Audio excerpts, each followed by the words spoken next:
എന്താ ഇവിടെ ഒരു ഉന്നതതല സമ്മേളനം? പാലക്കാട്ടെ UDF സ്ഥാനാർത്ഥി രമേശ് പിഷാരടിയെ BJP പ്രവർത്തകർ തടഞ്ഞു വെച്ചു.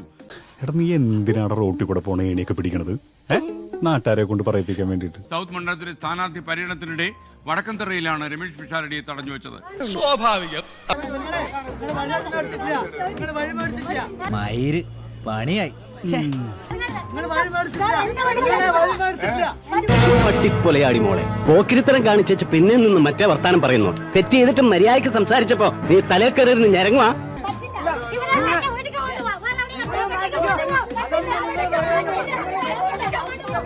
എന്റെ അമ്മ തള്ളക്ക് ഭ്രാന്താടാ. തോൽക്കുന്നതിന് തൊട്ട് മുമ്പ് വരെ ശുഭാപ്തി വിശ്വാസം വളരെ നല്ലതാണ്.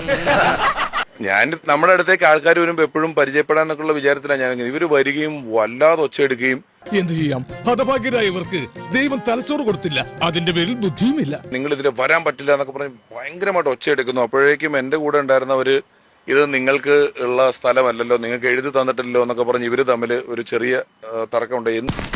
കിട്ടി, പലിശ സഹിതം കിട്ടി. ഞാനും കാര്യമായിട്ടൊന്നും പറഞ്ഞില്ല. ഞാൻ കാര്യമായിട്ടൊന്നും പറയാത്തത്, ഒന്നാമത് എനിക്കെതിരെ ഒച്ചയെടുത്തോണ്ട് വന്നത് ഒരു സ്ത്രീയാണ്.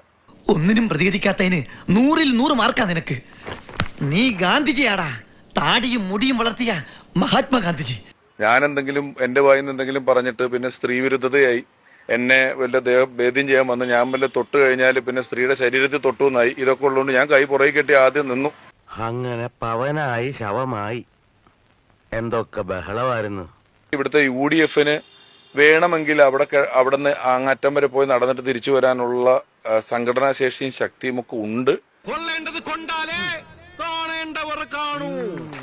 പക്ഷെ ഞാൻ അതിനെ അവരുടെ ഒരു വലിയ ധൈര്യമായിട്ട് കാണുന്നില്ല. അവരുടെ ഒരു സങ്കുചിതമായ മനസ്സായിട്ടോ അറിവില്ലായ്മയായിട്ടോ തൽക്കാലം കാണാനായിട്ട് ഉദ്ദേശിക്കുന്നു.